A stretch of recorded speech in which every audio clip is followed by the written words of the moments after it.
မ်းသာမှုကြော်ကြားမှုအာဏာရှိမှုကမ္ဘာပေါ်မှာရှိတဲ့ຢာတွေအားလုံးပင်သမျှဘရင်ဂိုးပြော်ကြားပိုင်ဆိုင်ထားပါတယ်။ဒါပေမဲ့သူကွက်မြတ်မခံရခင်မှာတော့ငါရှရနာတွေဟုတ်လားမင်းတို့လိုချင်ရစီရမယ်ရှာကြစမ်းကမ္ဘာပေါ်မှာငါပိုင်ဆိုင်ခဲ့သမျှအရာတွေအားလုံးကိုပင်ထဲမှာထားခဲ့တယ်ဆိုပြီးတော့အော်ပြောသွားခဲ့ပါတယ်။သူပြောရတဲ့စကားဟာတကဘာလုံးကိုပြန့်နှံ့သွားခဲ့ပြီးတော့လူတွေဟာပင်ထဲကိုရွှဲလွှင့်ကုန်ကြကပင်သမျှခစ်ကြီးတစ်ခေတ်စတင်လာပါတော့။တာယာရဲ့မနက်ခင်းတစ်ခုမှာတော့တင်မောရိတ်တစ်ခုကရေဝဲတစ်ခုကိုဖျက်သွားနေရပြီးတင်မောဘော်ကလူနှစ်ယောက်ကလည်းပင်လယ်ပြင်ကြီးကိုငေးကြည့်နေခဲ့ပါတယ်။ဒီချိန်အနီးနားကိုစီပိုင်းတစ်ခုမျောလာနေပြီးစီပိုင်းထဲမှာတော့မန်ဂီတီလူဗီဆိုတဲ့ကောင်လေးတစ်ယောက်ပါလာခဲ့ပါတယ်။တင်မောရိတ်ရဲ့မှာတော့အရှိကရှိဝဲကတင်မောကိုမထိခိုက်နိုင်ဘူးလို့မှတ်ခါအေးစေးပါတီပွဲတစ်ခုကိုကျင်းပနေကြပါတယ်။လူဗီပါလာရဲ့စီပိုင်းကိုမြင်တွေ့သွားတဲ့တင်မောသားတွေကအပေါ်ဆွဲတင်လိုက်ပါတယ်။အဲ့ဒီအချိန်မှာပဲတင်မောသားတယောက်ကပင်သမျှတင်မောကြီးသစင်းကိုလှမ်းမြင်လိုက်ပြီးတော့ပင်သမျှတင်မောကြီးလာနေပြီဆိုပြီးအော်ဟစ်လိုက်ပါတယ်။မချခင်မှာပဲပင်သမျှတွေဟာတိုးတင်မောကိုစတင်တိုက်ခိုက်ပါတော့တယ်။ပင်သမျှခေါင်းဆောင်မိန်းမကြီးအဗီဒါကကော်ဖီဆိုတဲ့သူ့ရဲ့ပျော့ဖက်ဖက်တင်မောသားလေးကိုဒီပင်လယ်ပြင်မှာအလှဆုံးကဘသူလဲလို့မေးလိုက်ပါတယ်။ကိုဖီကလည်းဒီပင်လယ်သမျှတင်မောရဲ့ခေါင်းဆောင်တခင်မကြီးအဗီဒါပါလို့သဘောကျပြန်ဖြေပေးရပါတယ်။သူတို့အားလုံးကခေါင်းဆောင်အဗီဒါကိုအင်မတန်ကြောက်ရပါတယ်ဒီလိုနဲ့ပင်သမျှတွေကတင်မောချက်တိုင်းတွေကိုဖျက်ဆီးလိုက်ချိန်မှာတော့လူဗီရှိနေတဲ့စီပိုင်းဟာလည်းတင်မောအတွင်းထဲကိုလိမ့်ဝင်သွားခဲ့ပါတယ်အဲ့ဒီအချိန်မှာပဲပင်သမျှတွေကတင်မောရဲ့စီကိုကျိုးရည်နဲ့တွေ့ပြီးတော့တက်လာပါတော့တယ်ကိုဖီကတော့ကျိုးတဲ့ခုံကူကမှကြောက်နေရကြောင်းတခင်မအဗီဒါကစူပူကျိမ်းပေါက်နေပြီးကိုဖီကိုပိတ်ကန်လိုက်ပါတယ်ဒီလိုနဲ့ပင်သမျှတွေဟိုဘက်တင်မောကိုတိုက်ခိုက်နေချိန်ကိုဖီတယောက်ကတော့မိဖို့ကြောင်ထဲကိုဝင်လာခဲ့ပါတယ်ရုံးမင်းဆန်ခတ်ဖြစ်နေကြချိန်မှာပဲခိုးကြောင်ခိုးဝက်ငတက်ပြားကောင်မလေးတယောက်ကလည်း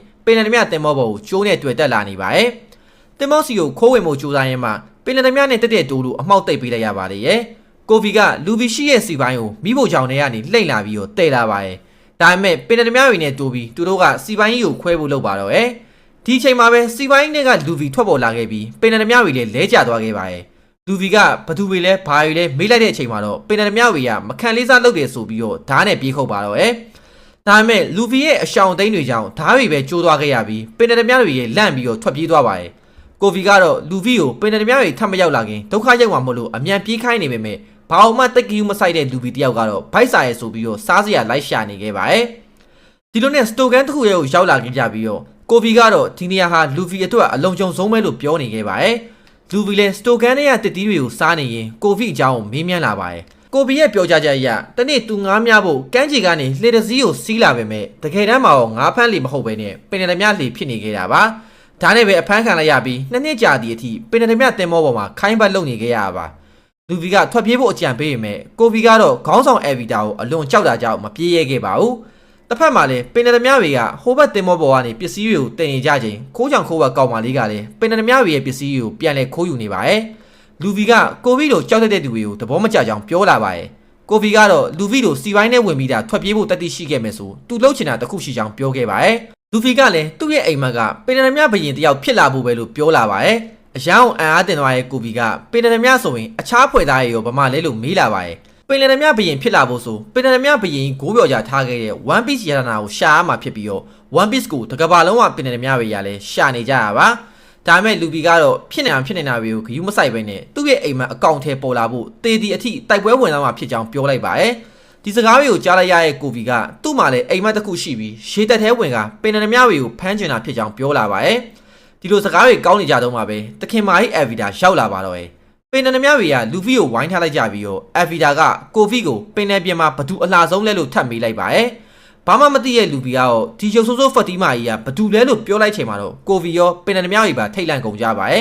ဒေါနာထွက်သွားတဲ့အဗီဒါလည်းလူဗီကိုစတင်ရှမ်းမှုပါဟဲ့ပင်သမျှတွေကလည်းလူဗီကိုဝိုင်းတိုက်ခိုက်လာကြအောင်မလို့လူဗီတယောက်ကတော့သူ့ရဲ့ရောဘာစွမ်းကိုစတင်အသုံးပြုရပါပြီအားလုံးကလည်းအံ့အားတင်သွားကြပြီးတော့လူဗီကတော့သူဟာရောဘာလူသားပဲလို့ပြန်ပြောလိုက်ပါတယ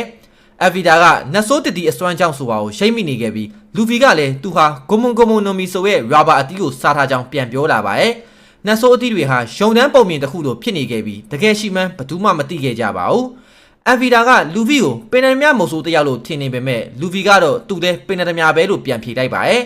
တစ်ချိန်တည်းမှာပဲခိုးချောင်ခိုးဝက်ကောင်မလေးကတော့ပင်သမျှရဲ့ရန်နာကိုခိုးထုတ်နေခဲ့ပါပြီကိုဗီကလူဗီပြောခဲ့တဲ့ကိုယ့်အိမ်မက်ကိုကိုယ်တိုင်အကောင့်ထဲပေါ်ထုစရမယ်ဆိုတဲ့အားပေးစကားတွေကိုပြန်ကြားရောက်လာပါတယ် ဒါကြောင့်ပဲအဗီဒါကိုပင်လယ်ပြင်မှာရုပ်အစိုးဆုံးဖတီမာကြီးလို့အော်ပြောလိုက်ပြီးတော့ရှေတပ်သားလောက်ကပင်လယ်သမားတွေကိုလိုက်ဖမ်းတော်မယ်လို့ပြောချလိုက်ပါတော့ရဲ့စိတ်ရတော်တူနေပြီဖြစ်တဲ့အဗီဒါကပြဿနာကောင်လူဗီကိုလက်ဆွဲတော်တင်ပုံနဲ့စရိုက်ပါရဲ့ဒါပေမဲ့လည်းရောဘာလူသားဖြစ်နေတဲ့လူဗီကတော့ဘာမှမဖြစ်လာဘဲနဲ့ရောဘာပစ္စတိုအကွက်နဲ့ထိုးချလိုက်တဲ့အချိန်မှာတော့အဗီဒါတယောက်အဝေးကိုလွင့်ထွက်သွားပါတော့ရဲ့လူဗီကခေါင်းဆောင်ကျသွားလို့ကြောက်လန့်နေတဲ့ပင်လယ်သမားတွေကိုလှေတစည်းတောင်းကရှေတပ်ထဲဝင်ကျင်နေတဲ့ကိုဗီစီကိုပေးခိုင်းပါရဲ့ဒီအချိန်မှာပဲပင်လယ်သမားတင်မောနာကိုရှေတပ်တင်မောတစီရောက်လာတဲ့အခါမှာတော့လူဗီကထွက်ပြေးဖို့လုပ်ပါတော့ရဲ့တယောက်တည်းဆိုရင်အဖမ်းခံရမှကြောက်တဲ့ကိုဗီလည်းလူဗီနဲ့ပဲလိုက်ပါလာခဲ့ပါရဲ့ခိုးကြောင်ခိုးဝက်ကောင်းမလေးကတော့ရန်နာတွေခိုးယူပြီးပြီမလို့ထွက်ပြေးဖို့လုပ်နေပါပြီသူ့ကိုထွက်ပြေးလာကြပြီးမှတော့ကိုဗီက One Piece ကိုတာရှာမယ်ဆိုရင် Grand Line ဆိုတဲ့နေရာကိုဖြတ်သွားရမယ်လို့ပြောလာပါရဲ့ Grand Line ဆိုတာကပင်လယ်ပြင်ရဲ့တင်းချိုင်းဖြစ်တာကြောင့်လူဗီလည်းဒါကြောင့်အဖွဲ့ဝင်တွေစရှာရမယ်လို့ဆိုပါရဲ့အဗီဒါပြောခဲ့တဲ့ပင်လယ်မြတ်မုတ်ဆိုးဖြစ်သူဇိုယိုကိုအဖွဲ့ထဲခေါ်ခြင်းပဲမဲ့ကိုဗီရဲ့ပြောစကားအရဇိုယိုဟာလက်ရှိမှာရှေတပ်စကန်တစ်ခုမှာဖမ်းခံနေရတာပါဒီလိုနဲ့ပဲတိုးတငယ်ချင်းနှစ်ဦးဟာပင်လယ်ပြင်ပေါ်ရွက်လွှင့်ရင်းနဲ့ဆက်လက်ထွက်ခွာလာခဲ့ကြပါတော့ဂျာကတော့ One Piece ရဲ့အပိုင်းတစ်ဖြစ်ပြီးတော့ပင်လယ်မြတ်မာကြီးအဗီဒါကိုအနိုင်ယူနိုင်ခဲ့လူဗီနဲ့ကိုဗီဟာမကြခင်မှာပဲ Romance Dawn ဆိုတဲ့ကျွန်းလေးတစ်ခုမှာပါကိုဗီကအဲ့ဒီကျွန်းမှာနာမည်ကြီးပင်လယ်သမားမဟုတ်ဆိုရိုပြိုနိုဝါဆိုကိုအဖမ်းခံထားရကြောင်းဆိုပါရဲ့ပင်လယ်သမားတွေကိုအပိုင်းပိုင်းခုံဖြတ်ပြီးတော့ဖမ်းတဲ့ဆိုကိုတချို့ကမကောင်းဆိုးဝါးလို့အောင်မှတင်စားကြပါရဲ့ဒီလိုနဲ့လူဗီတို့လည်းကျွန်းပေါ်ကရှေတပ်စကန်အနီးကိုရောက်ရှိလာခဲ့ပါရဲ့ကိုဗီကအဖမ်းခံထားရတဲ့ဆိုကိုအဖွဲ့ထဲမခေါ်ဘူးလူဗီကိုဖြောင်းပြနေပေမဲ့လူဗီကတော့ဇိုယိုဟာလူကောင်းတာဖြစ်မယ်ဆိုရင်ခေါ်ချင်ကြောင်းဆိုခဲ့ပါရဲ့လူဗီလည်းမြို့သားတယောက်ကိုဇိုယိုအဖမ်းခံထားရတဲ့နေရာကရှေတပ်စခန်းထဲမှာလာလို့မေးလိုက်ချိန်မှာတော့နမဲကြားရနေတင်အားလုံးကလမ်းဖြန့်ကုန်ကြပါရဲ့လူဗီကတော့ကိုဗီလည်းရှေတပ်ထဲကိုဝင်ချင်နေရမို့လို့ရှေတပ်စခန်းထဲကိုတွားကြဖို့ပြောရင်မဲ့ကိုဗီကတော့ဒီကျွန်းကရှေတပ်စခန်းကိုနမဲဇိုးနဲ့ကြော်ကြရဲ့ကပတိန်မော်ဂန်ဆိုသူအုပ်ချုပ်နေရလို့ပြန်ပြောခဲ့ပါရဲ့ဒီလိုနဲ့တိုးနှစ်ယောက်လေးရှေတပ်စခန်းနေရန်ပေါ်ကိုတက်ကြည့်ကြရမှာတော့ရိုနိုဝါဆိုကိုတွေ့ခဲ့ပါရဲ့လူဗီကဇိုယိုကိုလှုပ်ပေးဖို့ကြိုးပြပေမဲ့ပြောနေပေမဲ့ဒီအချိန်မှာပဲဇိုယိုကမြင်သွားပြီးမျက်စိနောက်တွေထွက်သွားကြလို့ပြောလိုက်ပါရဲ့ကိုဗီလည်းဇိုယိုကိုအဖွဲထဲမထည့်ဖို့လူဗီနဲ့စကားများနေချိန်မှာပဲခလေးမလေးတယောက်ကလှေကတိလေးနဲ့ဘေးရတက်လာခဲ့ပါရဲ့ခလေးမလေးကကျိုးနဲ့တွေ့ဆင်းသွားပြီးအဖမ်းခံထားရတဲ့ဇိုယိုကိုအိုနီဂီဝီထမင်းစုပ်လေးသွားပေးခဲ့ပါရဲ့ဇိုယိုကခလေးမလေးကိုစိတ်ပူပြီးထွက်သွားခိုင်းနေပေမဲ့မကြခင်မှာပဲရှေတပ်သားကြီးရောက်လာခဲ့ပါရဲ့အဲ့ဒီတဲကကပတိန်မော်ဂန်ရဲ့တားဖြစ်သူဟက်တမန်ပိုကခလေးမာလေးရဲ့ထမင်းစုပ်ကိုလူစားလိုက်ပြီးအရသာဆိုလို့စားမရဘူးပြောဆိုကချက်တောင်းနဲ့နင်းချေပစ်လိုက်ပါရဲ့ရာဇဝတ်သားကိုကူညီသူတိုင်းအပြစ်ပေးခံရမယ်လို့ဆိုကခလေးမာလေးကိုနေရန်အပြင်ကိုကင်ပေါက်ခိုင်းခဲ့ပါရဲ့ရှေတပ်သားကခလေးမာလေးကိုမကင်ပေါက်ချင်ပေမဲ့ကပတိန်မော်ဂန်ရဲ့တားအမိန်မို့မလွန်ဆန်နိုင်ပဲပစ်လိုက်ရပါတော့ရဲ့ဒါပေမဲ့လေလူဗီကသူ့ရဲ့ရာဘာအစွမ်းနဲ့လှမ်းဖမ်းလိုက်နိုင်ခဲ့ပါရဲ့ဟက်တမန်ပိုလည်းရှီမောကဆိုယိုကိုတလားတိတိအခုလိုစက်တောင်းခံနိုင်မှာမဟုတ်ဘူးလို့ပြောကထွက်သွားခဲ့ပါရဲ့ဒါမဲ့ဆိုကတော့နောက်ထပ်10ရက်ပဲကြံတော့ရလို့လှမ်းအောင်ပြောလိုက်ပါရဲ့မကြခင်မှာပဲလူဗီရောက်လာခဲ့ပြီးသူသာဆိုရင်အစားမစားပဲနေနိုင်မှာမဟုတ်ဘူးလို့ပြောတဲ့အခါဇိုယိုကတော့သူဟာခံနိုင်ရရှိသူဖြစ်ပြီးအသက်ရှင်အောင်ရှင်ရမယ်လို့ပြန်ပြောလိုက်ပါရဲ့လူဗီလည်းတော်တော်ထူးဆန်းတဲ့သူပဲလို့ဆိုကထွက်သွားဖို့ပြင်နေချိန်မှာပဲဇိုယိုကခလေးမာလေးကြံခဲ့တဲ့ထမင်းစုပ်လေးကိုလှမ်းယူခိုင်းခဲ့ပါရဲ့ဇိုယိုကသူ့ရဲ့ထမင်းစုပ်လေးကိုအကုန်စားလိုက်တာကိုတိသွားတဲ့ခလေးမာလေးကတော့အလွန်ဝမ်းသာနေခဲ့ပါပြီအဲ့ဒီနောက်ခလေးမာလေးကဇိုယိုဖမ်းခံနေရတာဟာသူ့ကြောင့်ဖြစ်ကြောင်းရှင်းပြလာပါရဲ့။ဒီနေ့မှာဟက်တမန်ပိုကသူ့တပည့်တွေနဲ့အတူခွေးကြီးတစ်ကောင်ကိုခေါ်ကခလေးမာလေးကိုစားလောက်ဆိုင်တွေကိုဝင်ရောက်တောင်းကျိုင်းခဲ့ပါရဲ့။ဒါကိုစားလောက်ဆိုင်မှာရှိနေတဲ့ဇိုယိုကဝင်ရောက်ကူညီပေးခဲ့ပြီးရှေတပ်သားတွေကိုပြန်လည်တိုက်ခိုက်ခဲ့ပါရဲ့။ဒီခါဟက်တမန်ပိုကသူ့ဖေဟာရှေတပ်ခေါင်းဆောင်ကပတိန်မော်ဂန်ဖြစ်ပြီးခလေးမာလေးနဲ့သူ့အမေကိုဖမ်းပြီးကျိုးမိန်ပေးမယ်လို့ချိန်ချောက်ပါတော့ရဲ့။အဲ့လိုမဖြစ်ချင်ရင်တော့ဇိုယိုကတလားတိတိအစာမစားရှည်မတော့ပဲအဖမ်းခံရမှာဖြစ်ပြီးအကယ်လို့မသေးခဲ့ရင်တော့လှုပ်ပေးမယ်လို့ပြောလာပါရဲ့ဒီလိုနဲ့ဇိုတယောက်အဖမ်းခံရပြီးအခုဆိုရင်တော့3ပတ်တိတိရှိနေပြီဖြစ်ပါရဲ့ဂတိမတီရဲ့ဟက်တမန်ပူကတော့ခလေးမလေးကိုဆိုင်မှာထပ်မံတောင်းကျမ်းနေခဲ့ပြီးဇိုကိုလည်းနောက်နေ့ကျရင်တပ်ပစ်တော်မယ်လို့ပြောလိုက်ပါရဲ့ဒါကိုကြားတော့ရဲ့လူကြီးကဂတိမတီရဲ့ဟက်တမန်ပူကိုပြေးထိုးခဲ့ပါရဲ့ဟက်တမန်ပူကတော့ပြန်မထိုးဘဲနဲ့အဖေနဲ့တိုင်ပဲအော်ဟစ်နေခဲ့ပါရဲ့တစ်ချိန်တည်းမှာပဲလူဗီတယောက်ကတော့စိတ်ကောင်းရှိရဲ့ဇိုကိုသူ့ရဲ့ပင်လယ်များဖွဲ့ရဲ့ကိုခေါ်ဖို့တေချာသွားခဲ့ပါပြီဒီချိန်ဇိုယိုကတော့ခလေးဘွားကအကြောင်းတွေကိုပြန်လဲတွေးတောနေခဲ့ပြီးသူပေးခဲ့တဲ့ခရီးတစ်ခုကြောင့်အသက်ရှင်ကိုရှင်ရမယ်လို့တွေးနေခဲ့ပါရဲ့အဲ့ဒီချိန်မှာပဲလူဗီကသူ့ရှေ့ကိုရှောက်လာခဲ့ပြီးသူ့ရဲ့ပင်လယ်သမားအဖွဲ့တွေကိုဝင်မှုခေါ်ပါတော့ရဲ့ဇိုယိုလည်းရာဇဝတ်သားပင်လယ်သမားတယောက်မဖြစ်ချင်ကြောင်းပြောကတန်းညင်းခဲ့ပါရဲ့ဒါပေမဲ့လေလူဗီကတော့နားမထောင်ပဲဇိုရဲ့လက်ဆွဲတော်ခံတန်းသားဓာတ်တွေကိုတွားယူလာမယ်သူ့အဖွဲ့တွေကိုဝင်ရမယ်လို့ဆိုခဲ့ပါရဲ့ဒီချိန်ရှေတပ်စခန်းရဲ့အပေါ်ဆုံးတက်မှာကပတိန်မော်ဂန်ရဲ့ရုပ်ထုကြီးကိုတိစောက်နေကြပြီး ဟတ်မန်ပိုကတော့သူ့အတွက်လက်စားချေဖို့ပဲသူ့အဖေကိုတကယ်ကဲပူဇာနေပါရဲ့နားကြီးလာရဲ့ကပတိန်မော်ဂန်ကအဖြစ်မရှိရဲ့သားလို့ဆိုကထိုးထည့်လိုက်ပါတော့ရဲ့အဲ့နောက်ပြဿနာရဲ့အရှင်းမြစ်ဖြစ်တဲ့ခလေးမာလေးကိုတတ်ပြစ်ဖို့နောက်လိုက်တွေကိုအမိန်ပေးလိုက်ပါရဲ့ရှေတသားတွေကတော့ခလေးပဲရှိသေးရမလို့မတက်ရက်ဘူးပြောနေရကြောင်းကပတိန်မော်ဂန်ကသူ့ရဲ့ပစိန်လက်နဲ့ရိုက်ချလိုက်ပါရဲ့ဒီအချိန်မှာပဲလူဗီရောက်လာခဲ့ပြီးအပေါ်ဆုံးတက်ကနေအတန်တွေကြားလို့ရောဘာဆွန်းနဲ့တက်လာလိုက်တာအရှိန်လွန်ပြီးကပတိန်မော်ဂန်ရဲ့ရုပ်ထုကြီးကိုတိုက်မိပြီးပျက်စီးသွားပါတော့ရဲ့စိတ်ရမ်းတူသွားတဲ့ကပတိန်မော်ဂန်လည်းလူဗီကိုဖမ်းဖို့အမိန်ပေးလိုက်တဲ့အခါလူဗီကတော့ဇိုရဲ့ခန္ဓာနာဓာတ်တွေကိုရှာဖို့ဟတ်မန်ပိုကိုခေါ်ကထွက်ပြေးသွားခဲ့ပါရဲ့ဒီအချိန်အပိုင်းတစ်တုံးကခိုးကြောင်ခိုးဝက်ကောင်မလေးကလည်းရေတက်စခန်းထဲကိုခိုးဝင်ဖို့လုပ်နေခဲ့ပါရဲ့တစ်ဖက်မှာကိုဘီကတော့ဇိုကိုကြိုးဖိပေးနေပြီးဇိုကသူ့ကိုလှုပ်ပြီးရင်ကိုဘီပါဒုက္ခရိုက်အောင်ကြောင်းပြောလာပါရဲ့တရားမျှတရဲ့ရှေတသားဖြစ်ချင်နေတဲ့ကိုဘီကတော့ဇိုကိုကြိုးဖိပေးလိုက်ပြီးဒုက္ခရောက်နေပြီဖြစ်တဲ့တငယ်ချင်းလူဗီကိုကယ်ခိုင်းပါရဲ့ဒါပေမဲ့ကပတိန်မော်ဂန်ရောက်လာပြီးတိုးနှစ်ယောက်တော့ရှင်းပြဖို့လုပ်ပါတော့ဒါတွေကိုခန္ဓာနာဓာတ်တွေရှာတွေ့သွားပြီဖြစ်တဲ့လူဗီကလှမ်းမြင်နေခဲ့ပါရဲ့ဒါကြောင့်လူဗီလည်းဓာတ်တွေကိုအမြန်ယူပြီးရာဘာဆွဲအောင်တုံးကအချိန်မီကာပေးလိုက်နိုင်ခဲ့ပါရဲ့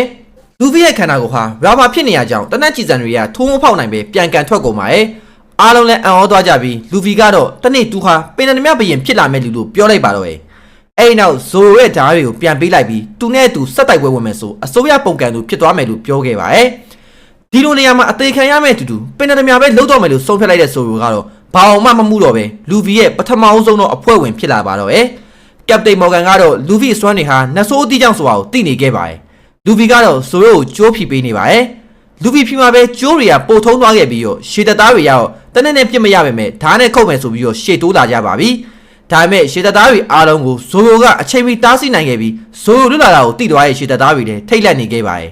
ဇိုရိုကလူဗီနဲ့သူပင်နတများလုပ်ပြီးအစိုးရကိုစန့်ကျင်တော့မှဆိုပေမဲ့သူ့ရဲ့အိမ်မက်ဖြစ်တဲ့ကပ္ပအတော်ဆုံးပြိုင်မကင်းဓာတ်မတယောက်ဖြစ်လာစေရမယ်လို့ပြောခဲ့ပါတယ်ရှေတသားတွေကတော့ပင်နတများမုံဆိုးဆိုးကိုမနိုင်တာနှဆိုးသီးစားထားတဲ့လူဗီကိုနိုင်ဖို့ဆိုတာပုံမဖြစ်နိုင်မှန်းသိနေကြပြီးကပတိန်မော်ဂန်ကတော့သူ့မိတ်ကိုမနာခံတဲ့သူတွေကိုကိုယ်နယ်ပင်ကိုခုတ်ဖြတ်လိုက်လို့ပြောလိုက်ပါတယ်လူဗီလည်းစတင်တိုက်ခိုက်ခဲ့ပြီးကပတိန်မော်ဂန်ကသူ့ကိုယ်သူပစိန်လက်မော်ဂန်လို့ပြောကပြန်လည်တိုက်ခတ်လိုက်ရမယ်သူ့တိုက်ကွက်တွေကဘာမှမထိရောက်ခဲ့ပါဘူးဒီခါဟတ်မန်ပိုကကိုဗီကိုဖမ်းပြီးတော့တစားကန်လုပ်ပါတော့ရဲ့ဒါပေမဲ့လူဗီရဲ့ရာဘာပစ္စတိုနဲ့တာအထိုးခံလိုက်ရပါရဲ့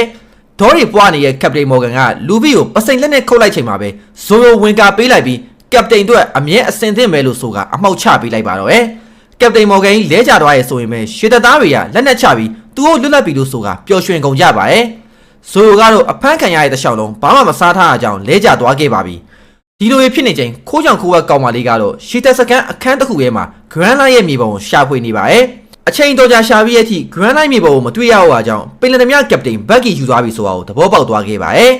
လူဗီဇိုရိုနဲ့ကိုဘီတို့ဟာခလေးမလေးရဲ့ဆိုင်ထဲမှာစားတောက်နေကြပါရဲ့သူတို့ကိုကျွေးမွေးအခမ်းလို့ကျေးဇူးတင်နေကြပြီးခလေးမလေးရဲ့အမေကတော့ဒီမျိုးကိုကယ်တင်ပေးခဲ့သူတွေမို့ပို့လို့တောင်ကျေးဇူးတင်ကြောင်းပြောလာပါရဲ့ဇိုကပင်လယ်သမားဘရင်လုံမဲ့လူဗီကိုအခြားအဖွဲ့ဝင်တွေရှိသေးလားမေးပါရဲ့လူဗီကတော့တိုးနှစ်ယောက်သာရှိကြောင်းပြန်ပြောခဲ့ပြီးသူ့ရဲ့ပင်လယ်မြတင်မောအသေးလေးကိုလှမ်းပြလိုက်ပါရဲ့လူဗီတို့ဆက်လက်ခရီးဆက်ရမှာကတော့ Grand Line ဖြစ်ပြီးနှစ်ယောက်ထဲနဲ့တော့အဲ့ယူရောက်နိုင်မှာမဟုတ်ပါဘူးကဘာပေါ်မှာပင်လယ်နှစ်ခုရှိပြီးအဲ့ဒီပင်လယ်နှစ်ခုကိုပိုင်းခြားထားတဲ့တိုက်ကြီးကို Red Line လို့ခေါ်ကြပါရဲ့ Red Line ရဲ့အလယ်မှာမြို့တစ်မြို့ရှိနေပြီး Grand Line ကအဲ့ဒီမြို့ကိုထောင်လိုက်ဖြတ်ပြီးတကဘာလုံးထိကိုပတ်သွားပါရဲ့အဲ့ဒီနေရာမှာပဲပင်လယ်သမားဘရင်ဂိုးပြော်ကြားကသူ့ရဲ့ One Piece ရန်နာတိုက်ကိုထားခဲ့ရကြောင်းပင်လယ်သမားတွေအကုန်လုံးကအဲ့ဒီနေရာကို UTV ရွှဲလွှင့်နေကြတာပါလူဗီကတော့ဘလုံနေနေ One Piece ကိုရှာမှာဖြစ်ပြီးဇိုရိုကလည်းသူ့ရဲ့ကပတိန်နောက်ကိုထောက်လျှောက်လိုက်တော့မှာဖြစ်ပါရဲ့ကိုဘီကတော့လိုက်ပါလာမှာမဟုတ်ပဲသူ့ရဲ့အိမ်မက်ဖြစ်တဲ့ရှေတသားဖြစ်ဖို့စတင်ကြိုးစားရမှာပါမကြခင်မှာပဲရှေတသားတွေရောက်ရှိလာကြပြီးသူတို့ကိုကျေးဇူးတင်ကြောင်းပြောကြပါရဲ့ကျေးဇူးရှင်စုံနေပေမဲ့လည်းပင်နသမားကြီးဖြစ်နေရကြောင်းရေတက်ဂုံတိတ်ခါအရာလူဗီတို့ကိုဒီမျိုးကထွက်သွားခိုင်းခဲ့ပါရဲ့မြို့သားတွေရောစိတ်မကောင်းကြပါမယ်လူဗီနဲ့ဇိုရိုကတော့ရှီပြုံးရင်းနဲ့ပဲလက်ခံလိုက်ကြပါရဲ့ရှေတသားတွေကကိုဘီကိုပါမေးမြန်းလာချိန်မှာတော့အဗီဒါရဲ့လက်အောက်မှာနှစ်နှစ်ကျော်လုပ်ခဲ့ရအောင်လူဗီပြောမိကန်ဒီမှာပဲရှေတထဲဝင်မရမှာဆိုပြီးကိုဘီကဆွဲထုတ်ခဲ့ပါရဲ့ဒီကလူဗီကလည်းပြန်ထိုးကရုံးရင်းဆန်ခတ်တွေဖြစ်ကြပါရဲ့အဲ့ဒီနောက်ရှန်ဖြစ်နေကြတဲ့တိုးနှစ်ယောက်ကတဖွဲနဲ့မဖြစ်နိုင်ဘူးလို့ဆိုကရှေတသားတွေကကိုဘီကိုပင်တရမြမဟုတ်ပဲရှုံကြည်သွားကြပါရဲ့တကယ်တမ်းမှာတော့လူဗီကဒီအကွက်မျိုးဖြစ်အောင်တမင်ကိုဘီစိတ်ကိုစွပြီးခဲ့တာပါဂွင်တွေ့သွားတဲ့ကိုဘီလည်းရှေတထဲဝင်ကြအောင်တောင်းဆိုကတနေ့ရှေတက်အရာရှိဖြစ်လာရမယ်လို့ကြုံဝါနေခဲ့ပါရဲ့ဒါနဲ့ပဲလူဗီနဲ့ဆိုကတော့မြို့ကထုတ်ခါဖို့ပြင်နေပြီးကိုဘီကလည်းကျေးဇူးတင်စကားလိုက်ပြောခဲ့ပါရဲ့တိုးတငယ်ချင်းနှစ်ယောက်နောက်တစ်ခါပြန်တွေ့ခဲ့မယ်ဆိုရင်တော့ပင်နသမားနဲ့ရှေတသားကြီးဖြစ်နေမှာမို့အကျွေစီချင်းတူဝင်မဲ့ခေါင်းပတ်မတူရဲ့ဘဝကိုရောက်ရှိနေကြအောင်ပါ ဇိုယိုနဲ့လူဗီတို့ဟာပင်နယ်တဲကိုရွှဲလွှင့်လာကြပြီးဇိုယိုကပင်နယ်သမားဘရင်ဘာလို့ဖြစ်ချင်တာလဲလို့လူဗီကိုမေးလိုက်ပါတယ်ဒီခါမှလူဗီကလူတစ်ယောက်စီမှာဂတိတစ္ဆာပြုတ်ခဲ့လို့ဖြစ်ပြီးတနေ့ကျရင်အရန်မိုက်တဲ့အဖွဲ့ဝင်တွေရှာမယ်ကမ္ဘာတန်ဖိုးအရှိဆုံးရန်နာတွေရှာမယ်ပြီးရင်တော့ပင်နယ်သမားဘရင်ကြီးတယောက်ဖြစ်လာရမယ်လို့ကြုံသွားလိုက်ပါတော့အဲ့နောက်သူဆောင်းထားတဲ့ကောက်ရိုးအုပ်ထုပ်ကဒီအကြောင်းတွေကိုအကုန်သိပြီး Grand Knight စီကိုဆက်လက်ရွှဲလင်းကြမယ်လို့ပြောကခရီးဆက်လာကြပါတော့ဒါတွေကတော့ One Piece